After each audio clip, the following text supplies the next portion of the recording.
Apple 2020 সালে এই MacBook air M1টা release করে এবং এই 2026 সালে এসেও এটা এত বেশি পপুলার, সেটা যদি আপনি মার্কেটে কিনতে যান তখনই বুঝতে পারবেন।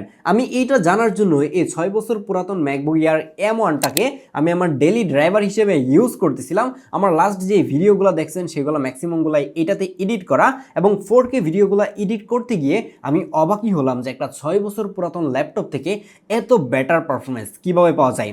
যার কারণে হয়তোবা মানুষজন এইটাকে কিনতেছে, এবং এইটা থেকে এখনও যে পারফরমেন্স পাওয়া যায় আমার কাছে মনে হয় যে 1 লাখ টাকা দামের একটা উইন্ডোজ পিসিকে খুব ইজিলি এটা বিট করতে পারবে, যার কারণেই হয়তোবা মার্কেটে এটা মুড়ির মতো সেল হয়ে থাকে।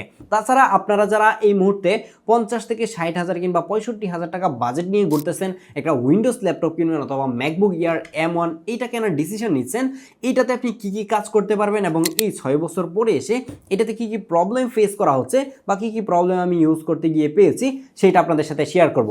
বাই দ্য ওয়ে আরেকটা ব্যাপার একটু মেনশন করে রাখি, আমি লাস্ট 5 থেকে 6 বছর ধরে ম্যাকবুক এবং ম্যাক মিনি ইউজ করে আসতেছি, উইন্ডোজের থেকে অনেক দূরে সরে গেছি, যার কারণে হয়তো আমার কাছ থেকে একটা বেটার এক্সপিরিয়েন্স আপনি জানতে পারবেন রেগুলার লাইফে ইউজ করতে গেলে কী কী প্রবলেম ফেস করতে হয়। বাট এই মুহূর্তে এসে যেহেতু এটার বয়স 6 বছর হয়ে গেছে, যার কারণে কিন্তু আপনাকে এটা ইউজড মার্কেট থেকে কালেক্ট করতে হবে, আপনি ব্র্যান্ড নিউ কিন্তু কিনতে পাবেন না। যেহেতু ইউজড মার্কেট থেকে কালেক্ট করতে হবে, বাংলাদেশে এগুলো নিয়ে প্রচুর পরিমাণের স্ক্যাম হয়, ব্যাটারি চেঞ্জ থাকে, ডিসপ্লে চেঞ্জ থাকে, কিবোর্ড চেঞ্জ থাকে, রিফাবরিস্ট যেটাকে বলে, মানে মার্কেট রিফাবরিস্ট, অফিসিয়াল রিফাবরিস্ট না, তো সেই টাইপের প্রোডাক্ট কিন্তু আপনাকে ধরাই দিতে পারে, যার কারণে একটা অথেন্টিক জায়গা থেকে কেনা কিন্তু খুবই ইম্পর্টেন্ট। আর সেই ট্রাস্টেড জায়গাটা হচ্ছে গেমার সাইট। আপনি যদি গেমার সাইট থেকে এই ধরনের ম্যাকবুক এয়ার M1 অথবা যে কোনো ধরনের অ্যাপেল ডিভাইস কিনেন, সেটা 100% অথেন্টিক ডিভাইসই আপনি পাবেন। যদি এমন কেউ থেকে থাকেন যে তাদের কাছ থেকে মানে কোনো ম্যাকবুক কিনে অথবা যে কোনো অ্যাপেল ডিভাইস কিনে স্ক্যামের শিকার হয়েছেন, এই ভিডিও নিচে কমেন্ট করেন, আপনার সলিউশন খুব দ্রুতই পেয়ে যাবেন। এখন পর্যন্ত কেউই এই ধরনের প্রবলেম ফেস করে না, এবং তারা যে অ্যাপেল ডিভাইসগুলো সেল করে সেগুলো 100% জেনুইন এবং অথেন্টিক, যার কারণে তাদেরকে বিশ্বাস করাই যায়। তাদের ব্যাপারে সকল কিছু ডিটেল আমি ভিডিও নিচে ডেসক্রিপশনে অ্যাড করে রাখবো, আপনারা চাইলে সেই জায়গা থেকে ভিজিট করতে পারেন। এনিওয়ে, শুরুতেই এইটার ডিজাইন নিয়ে একটু কথা বলতে হয়, কারণ হচ্ছে অ্যাপেল ম্যাকবুক এয়ার যে সিরিজটা রয়েছে সেটা লাস্ট ডিজাইন কিন্তু এইটাই। এর পরবর্তীতে এই ডিজাইনের ম্যাকবুক এয়ার আমরা আর একটাও দেখি নাই, এবং ম্যাকবুকের কোনো ডিজাইনই কিন্তু এরকম নাই। তারপরে যে ডিজাইনগুলো রয়েছে মানে ম্যাকবুক এয়ার M2, সেগুলোতে কিন্তু বক্স এয়ার একটা ডিজাইন করে ফেলা হয়েছে, এবং এই ডিজাইনটাই অনেকেই পছন্দ করে থাকে। এর কারণ হচ্ছে এটা কিন্তু সেই ম্যাকবুক এয়ার M2 যেটা রয়েছে সেটা থেকে অনেক বেশি পাতলা শীতলা, যার কারণেই হয়তো বা মানুষজন এটাকে বেশি প্রিফার করে। বাট আমার কাছে লেটেস্ট যেই ডিজাইনটা রয়েছে সেটাই বেশি ভালো লাগে, অনেকেই বলে থাকে এইটা বেটার। এইটার পোর্টস এবং বাটন যদি আপনি দেখেন তাহলে দেখবেন যে রাইট সাইডে কিন্তু 3.5mm অডিও জ্যাক রয়েছে, এবং লেফট সাইডে দুইটা USB Type-C পোর্ট রয়েছে, এবং এগুলো কিন্তু থান্ডারবোল্ট। এই জায়গায় কিন্তু আপনি কোনো ধরনের ম্যাগসেফের সাপোর্ট পাচ্ছেন না, এবং এই কারণে আমার কাছে ম্যাকবুক এয়ার M1টাকে খুব বেশি একটা পারফেক্ট মনে হয় না। কারণ হচ্ছে যখন আপনি এটাকে চার্জে লাগিয়ে ইউজ করবেন তখন শুধুমাত্র একটা USB পোর্টই হচ্ছে খালি থাকবে।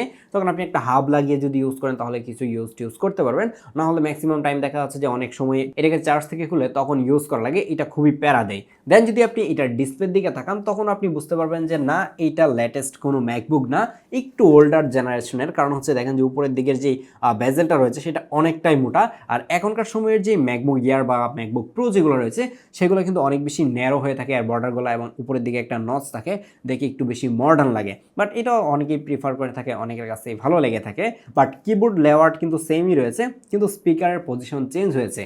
এই ম্যাকবুক এয়ার M1 এর দুই সাইড দিয়ে দুইটা স্পিকার ইউজ করা আছে, বাট এর পরবর্তী মডেলগুলোতে কিন্তু সামনের দিকে স্পিকারগুলো নিয়ে যাওয়া হয়েছে, এবং সেইগুলো থেকে কিন্তু ম্যাকবুক এয়ার M1 এর যে স্পিকারের সাউন্ড সেটা অনেকটাই বেটার এবং অনেকটাই লাউড বলতে পারেন। এই মুহূর্তে যারা ম্যাকবুক এয়ার M1টা নিচ্ছে তারা এইগুলো দেখে নিচ্ছে না, তারা নিচ্ছে শুধুমাত্র M1 যে পাওয়ারফুল চিপটা রয়েছে সেটার কারণে। M1 চিপটাই কিন্তু প্রথমবারের মতো অ্যাপেল হচ্ছে তাদের সিলিকন যে চিপটা রয়েছে সেটাতে আসে, মানে ইন্টেলকে ছেড়ে তাদের নিজস্ব যে চিপ রয়েছে সেটাতে আসে, এবং এটা কিন্তু অনেক বেশি পাওয়ারফুল। আমার হাতে যেটা রয়েছে এটা হচ্ছে 8GB 256GB ভেরিয়েন্ট। গেমার সাইডে কিন্তু 16GB 256GB ভেরিয়েন্টগুলো অ্যাভেলেবেল। যারা একটু বেশি মাল্টিটাস্কিং করতে চান তারা কিন্তু চাইলে 16GB যেটা রয়েছে সেটাতে শিফট করতে পারেন।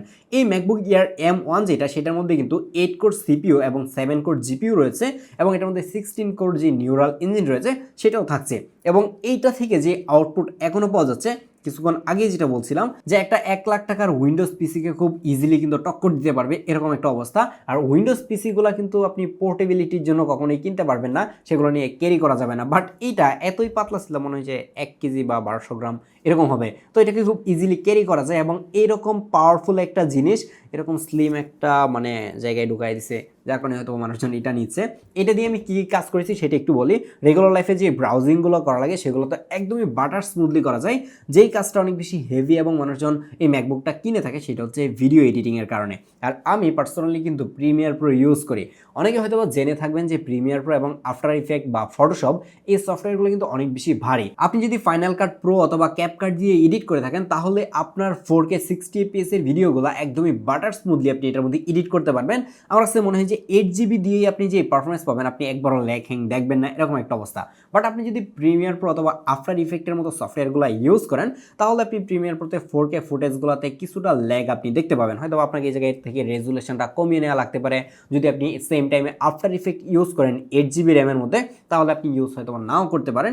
কিন্তু যদি আপনি 16GB র্যাম কিনেন তাহলে কিন্তু আপনি আফটার ইফেক্ট এবং প্রিমিয়ার প্রো দুইটাকে একই টাইমে ইউজ করতে পারবেন। আমি পার্সোনালি ম্যাক্সিমাম টাইম এটাতে শুধুমাত্র প্রিমিয়ার প্রো ইউজ করেছি এবং প্রিমিয়ার প্রো ইউজ করতে গিয়ে সোনি ZV-E10 এর যে 4K 30 fps এর ফুটেজগুলো রয়েছে সেগুলোকে রাফ কাট করে উপরে দুই একটা ইফেক্ট এবং বিরল বসিয়ে কিন্তু মেইনলি আমার ভিডিওগুলো তৈরি করা হয়। দেখবেন যে খুব বেশি একটা আহামরি এডিট কিন্তু থাকে না, টুকটাক টেক্সট থাকে।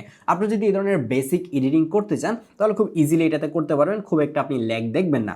কিন্তু প্রবলেম যেটা সেটা হচ্ছে যখন এটাকে লং টাইম এডিট করবেন, লাইক 1 ঘন্টা 1.5 ঘন্টা আপনি এটাকে এডিট করে ফেলছেন এই পিসির মধ্যে, তখন মনে হবে যে এইটা এত বেশি ওভারহিট হয়েছে এটার মধ্যে আপনি একটা ডিম বাজতে পারবেন, এরকম একটা অবস্থা। যার কারণে আপনি যদি এক্সটার্নাল কোনো কুলার দিয়ে এটাকে একটু কুল রাখতে পারেন তখন কিন্তু পারফরমেন্সটা আপনি লং টাইমে গিয়ে ভালো পাবেন। আর এই ম্যাকবুক এয়ার M1টা এই মুহূর্তে ইউজ করতে গিয়ে আমি একটু অবাকই হলাম যে 6 বছর পুরাতন একটা ল্যাপটপ থেকে এত বেটার পারফরমেন্স কিভাবে সম্ভব।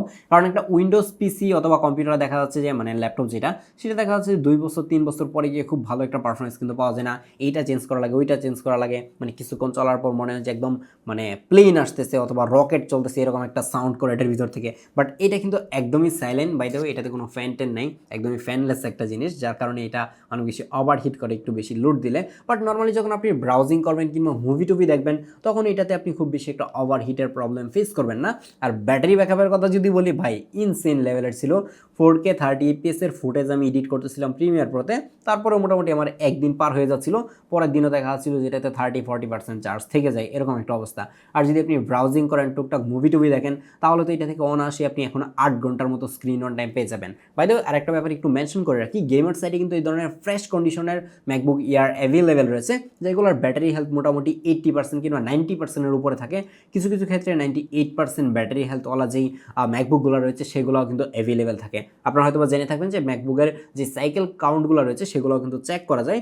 আর অনেকগুলো দেখা যাচ্ছে যে 1 বছর কিংবা 1.5 বছর আগে অ্যাক্টিভ করা হচ্ছে ম্যাকবুক, তো সেগুলো থেকে ভালো ব্যাটারি ব্যাকআপ পাওয়া যাবে এবং ভালো ব্যাটারি হেলথওয়ালা ম্যাকবুক আপনারা কিনতে পাবেন ইউজড মার্কেট থেকে। এটা একদমই নর্মাল। আপনি যেই জায়গা থেকে এই ম্যাকবুক কিনেন না কেন অ্যাক্টিভেট ডেট একটু চেক করে নেবেন যে অ্যাক্টিভেট ডেটের সাথে এর যে ব্যাটারি সাইকেল রয়েছে সেটা আসলে মিলতেছে কিনা। যদি মনে হয় যে খুব বেশি মানে তফাৎ মনে হচ্ছে তাহলে সেটা অ্যাভয়েড করে অন্য আরেকটা ডিভাইস আপনি দেখতে পারেন। দেন এখানে অ্যাপেল ডিসপ্লে হিসেবে কিন্তু ইউজ করেছিল 13.3 ইঞ্চির একটা IPS LCD প্যানেল। হ্যাঁ, এর পরবর্তীতে যদিও OLED ডিসপ্লে ইউজ করতেছে বাট এটাতে IPS ডিসপ্লে। কিন্তু এইটার IPS ডিসপ্লেটা ইউজ করলে একবারের জন্য মনে হচ্ছিল না যে আমি একটা IPS ডিসপ্লে ইউজ করতেছি, কারণ এটার কালার শার্পনেস এবং সাইড থেকে কোনো অবস্থাতে কোনো নেগেটিভিটি দেখা পায় নাই। একদমই প্রিমিয়াম একটা এক্সপিরিয়েন্স এই জায়গা থেকে পাওয়া যায়, যার কারণে IPS ডিসপ্লে নিয়ে খুব একটা কমপ্লেন করবো না। বাট প্রবলেম যেটা সেটা হচ্ছে যে এটার ব্রাইটনেস খুব একটা বেশি না। যারা আউটডোরে গিয়ে ইউজ করতে চান তারা হয়তো বা ব্রাইটনেস নিয়ে প্যারা খাবেন। আই থিঙ্ক সো যে আউটডোরে ল্যাপটপ খুব বেশি মানুষজন ইউজ করে না, তো এটা নিয়ে খুব বেশি একটা প্যারা খাওয়া লাগবে না। আর এটাতে কিন্তু আপনি শুধুমাত্র একটা এক্সটার্নাল ডিসপ্লে ইউজ করতে পারবেন। আপনারা যদি ডুয়েল ডিসপ্লে ইউজ করতে চান তখন হয়তো লিডটাকে যদি আপনি অফ করে রাখেন তখন আপনি দুইটা ডিসপ্লে ইউজ করতে পারেন, I am not sure. But একটা ডিসপ্লে ইউজ করে দেখেছি খুব ইজিলি কিন্তু ইউজ করা যায় এবং সেটা up to 6K resolution. Display ঠিক উপরের দিকে একটা 720p ওয়েব ক্যাম রয়েছে এবং এইটার মধ্যে ফুল এইচডি মানে ক্যামেরা আপনি পাচ্ছেন না। তারপরেও দেখা যাচ্ছিল 720p থেকে যে মানে আউটপুট পাওয়া যাচ্ছে উইন্ডোজ যেই মানে 1080p হয়ে থাকে বা 2K বলেন যাই বলেন না কেন সেগুলো থেকে অনেক বেশি বেটার। আপনি এটা দিয়ে ভিডিও কলে কথা বলতে পারবেন, টুকটাক মিটিংয়ের কাজ কিন্তু চালিয়ে নিতে পারবেন। আর যারা ম্যাকবুক কখনোই ইউজ করেন নাই, জীবনের প্রথম ম্যাকবুক কিনবেন, আই থিঙ্ক সো ম্যাক্সিমাম মানুষজন যারা এই ম্যাকবুকটা কিনে থাকে তারা জীবনের প্রথম ম্যাকবুকে শিফট করে, তো তখন আপনি ফিল করতে পারেন যে ম্যাকবুকের কলিংটা কতটা বেটার। আপনি যখন হোয়াটসঅ্যাপ কিংবা মেসেঞ্জারে ভিডিও কলে কথা বলবেন আপনার কাছে মনেই হবে না যে আপনি একটা ল্যাপটপ দিয়ে কথা বলছেন, এত ক্লিয়ার আপনার অপর পাশের ব্যক্তি কথা শুনতে পায় এবং আপনিও শুনতে পাবেন। এই ব্যাপারটা আমি অনেক বেশি এনজয় করি। ফাইনালি এখন কথা হচ্ছে যে এই ম্যাকবুক এয়ার M1টা 2026 সালে এসেও 6 বছর যেহেতু পুরাতন হয়ে গেছে, নেওয়া ঠিকঠাক হবে কিনা। আমি বলবো যে ভাই এখন পিসি মার্কেটের যে অবস্থা, পিসি কম্পোনেন্টের দাম যেভাবে বাড়তেছে, ম্যাকবুকের দাম অলরেডি বেড়ে গেছে এবং ম্যাকবুক নিও যেটা রিলিজ করেছিল সেইটার দামও বেড়ে গেছে। তো সেই জায়গায় এসে ইউজড মার্কেট থেকে ম্যাকবুক M1 যেটা রয়েছে সেটার বিকল্প কিছু না, এবং এটা যেই বাজেটে পাওয়া যাচ্ছে সেটা একটা বেস্ট ডিল বলতে পারেন। এবং গেমার সাইডে কিন্তু বেস্ট প্রাইস আপনি পেয়ে যাবেন, মোটামুটি 58 থেকে 62,000 টাকার মধ্যেই কিন্তু ম্যাকবুক এয়ার M1টা পাওয়া যাচ্ছে। তো সেই জায়গায় আপনি চাইলে গেমার সাইড থেকেও নিতে পারেন। দেখা হচ্ছে পরবর্তী ভিডিওতে, সে পর্যন্ত ভালো থাকবেন, সুস্থ থাকবেন, আল্লাহ হাফেজ।